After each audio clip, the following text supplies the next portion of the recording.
programa Memorias que Perduran, elaborado por el Departamento de Relaciones Públicas de la Universidad Mayor de San Simón, tiene el privilegio de volver otra vez con ustedes a través de Canal 11 Televisión Universitaria. En esta ocasión, para conversar con el profesor y periodista Hans Soria, un periodista que ha trabajado muchísimos años en el distrito minero del siglo XX, pero también luego su llegada a Cochabamba para vincularse a Herbol, Educación Radiofónica de Bolivia, como corresponsal, y luego el periódico Los Tiempos, donde desarrolló un trabajo en aquel medio impreso. Hans, quiero agradecerte por esta entrevista en Memorias que Perduran e inicialmente tu saludo a Canal 11 Televisión Universitaria. Un saludo pues para todos los videntes de Canal Universitario en Cochabamba y con la esperanza de que podamos abordar alguna temática que nos ayude a comprender mejor la realidad del mundo de las informaciones y de la comunicación en el que hemos estado inmersos durante bastante tiempito. Hans, la idea es un poco hablar de la semblanza, del testimonio de vida que tú has transcurrido durante tantos años. La primera pregunta, decir, ¿quién es Hans Soria?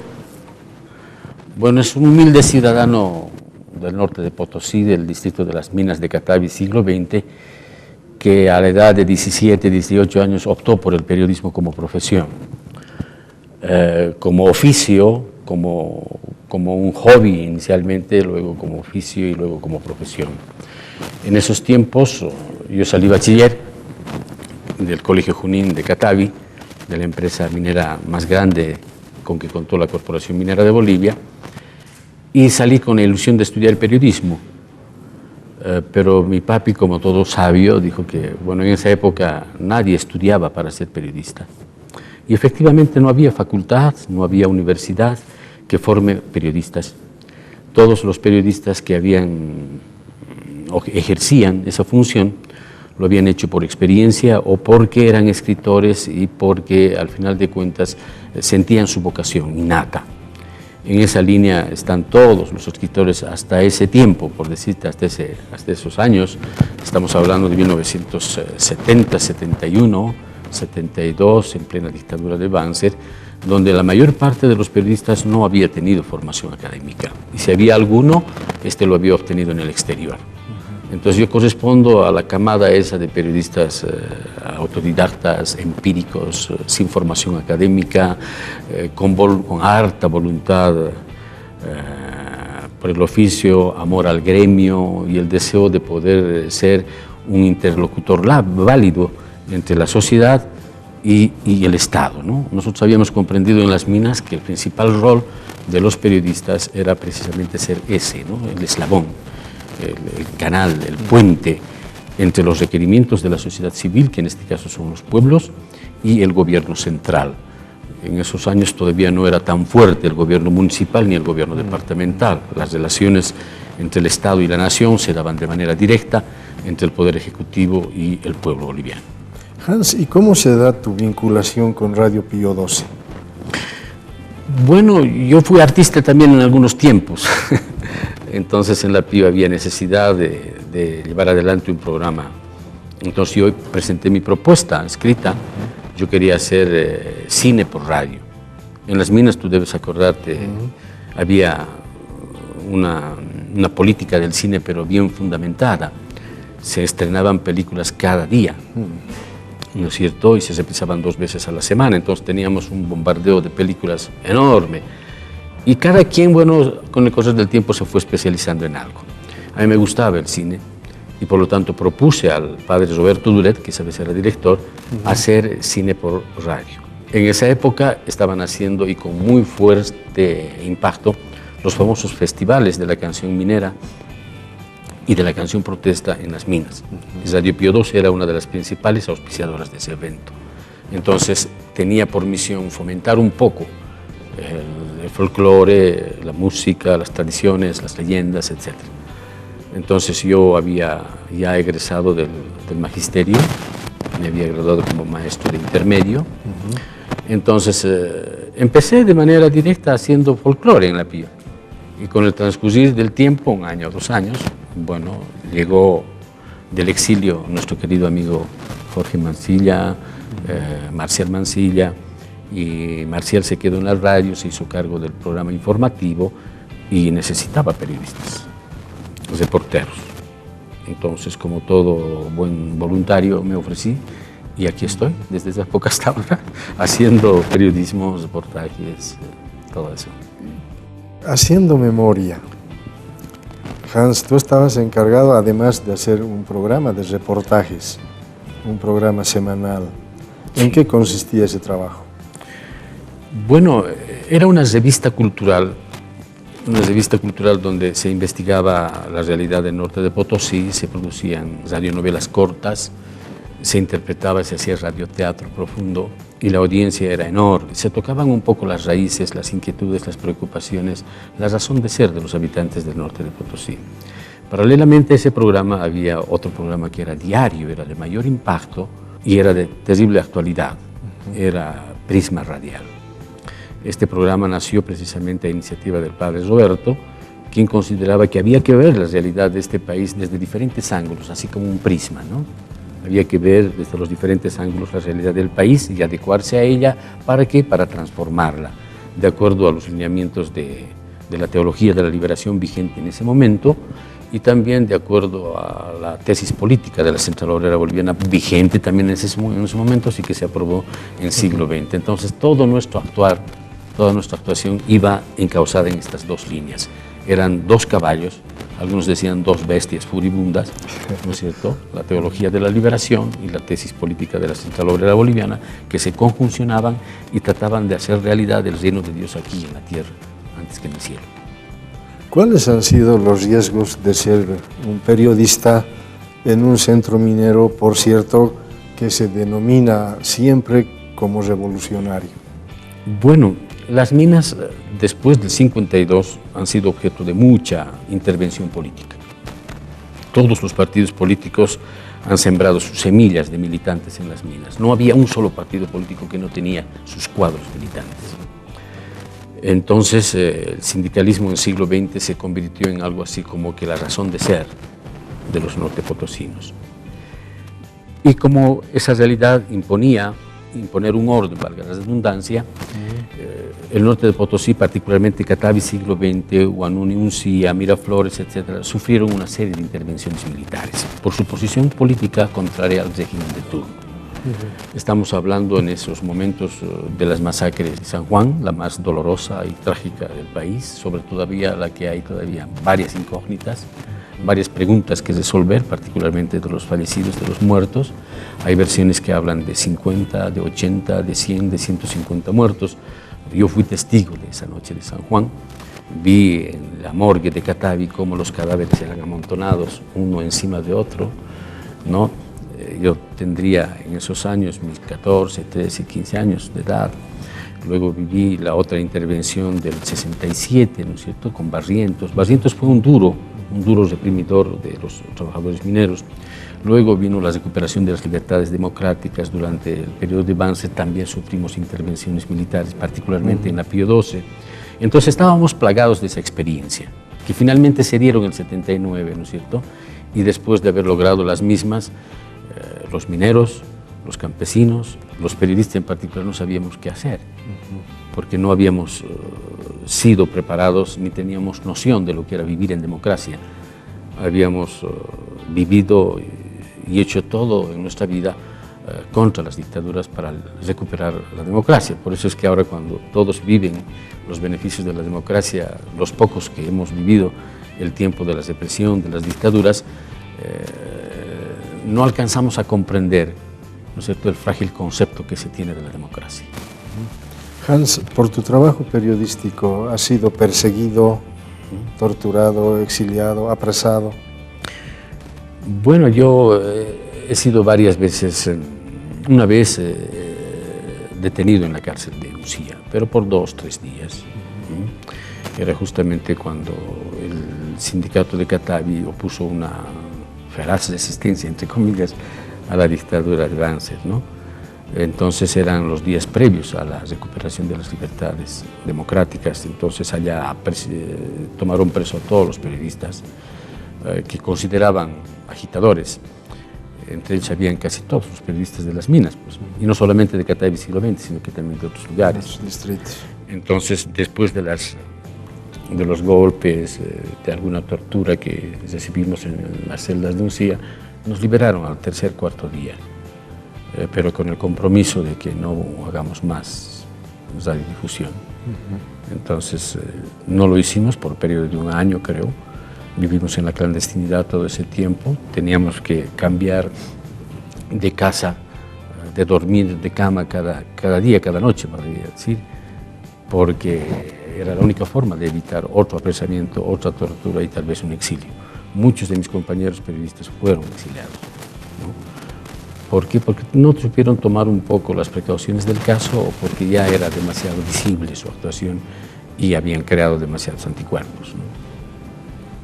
Ya desvinculado de Radio Pío XII por varios años, ¿qué es lo que ahora tú podrías destacar, Hans, de esta emisora?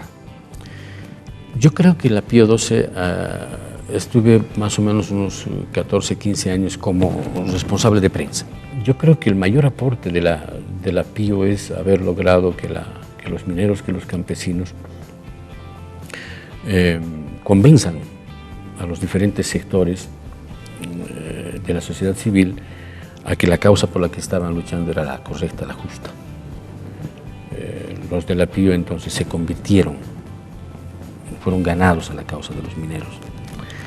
Y los de la Pío lo hicieron eso de una manera terriblemente conciencial.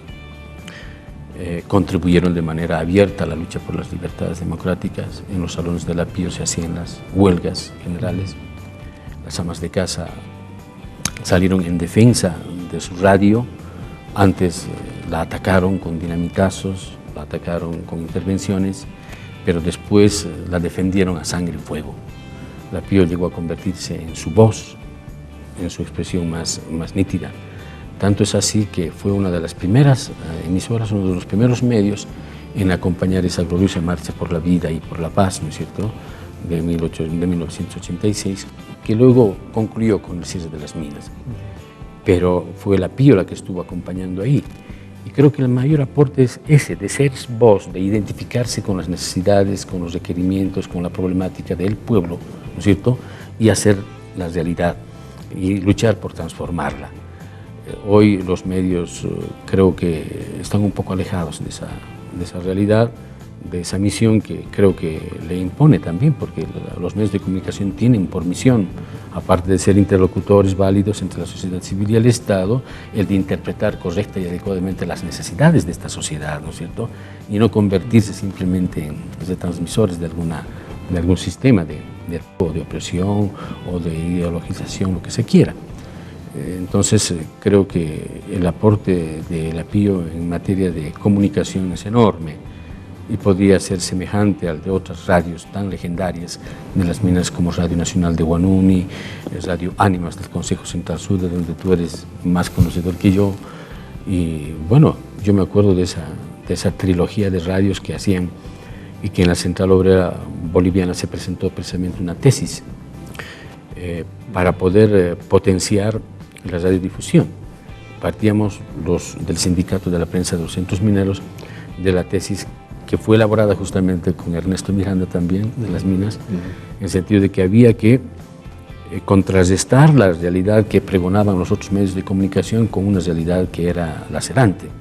Había necesidad entonces de fundar por lo menos 3 radios de largo alcance, de alto alcance, de ondas cortas, ¿no es cierto?, en el norte de La Paz, en el centro, en este caso las minas de Catavi siglo XX, y en el Consejo Central Sur, con capacidad de transmisión tal, ¿no es cierto?, que pueda convencer a los cambas de que la realidad del oriente, del occidente, es la que impera en este país, ¿no es cierto?, que las necesidades, ¿no?, de los pueblos, que la necesidad de cambiar las estructuras sociales era tan urgente, ¿no es cierto?, que había que adherirse a la política de la Central Obrera Boliviana, de la Federación de Mineros, y empujar todos el gran carro de la transformación.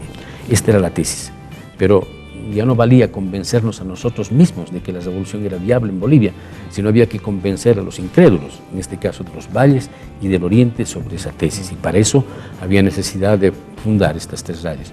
Lastimosamente no se hizo posible eso porque apareció don Liber Forti cruzando toda esta estrategia y decía él que no, como era anarquista y como todo buen anarquista, decía que había necesidad de que los mineros tengan su propia radio, en este caso FM, ¿no es cierto?, para que aprendan a hacer arte, para que aprendan a hacer programas, para que aprendan a difundir su realidad. Nosotros éramos de la idea inversa, pensábamos que esa época ya había pasado y que había necesidad de convencer al resto del país incrédulo sobre la realidad que estábamos enfrentando en esos momentos, década del 70. Hans, ¿en qué contexto o en qué circunstancias dejas siglo XX y vienes a radicar en Cochabamba? Bueno, se recuperan las libertades democráticas y la Pío XII, y así como los mineros, no sabíamos qué hacer. Te dije que habíamos sido un poco educados y preparados para la resistencia, y en democracia no sabíamos qué hacer. Pensábamos que la estructura y la base social, el fundamento ideológico sobre el que habíamos trabajado los de la Pío en esos tiempos, se vino abajo. La relocalización nos dejó sin minas, las minas. La razón de ser de los mineros había desaparecido, o de la Pío XII, que eran los mineros, había desaparecido. El fundamento, la base esencial sobre la que trabajaba la Pío, que eran los trabajadores mineros de Catavi, siglo XX, del norte de Potosí, ya no existía. Entonces la Pío se vino abajo. Entonces con el padre Roberto tratamos, y el compañero Alfaro más, que vino de Tarija para ser Avenor Alfaro, para ser director de la Pío.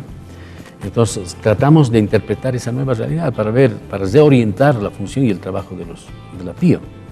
Entonces la Pío llegó a la conclusión de que no se había roto por completo esa base social y que permanecía incólume el otro pilar fundamental de la Pío XII, como eran los trabajadores campesinos, los campesinos del norte de Potosí. Entonces vimos por conveniente trabajar sobre esa base.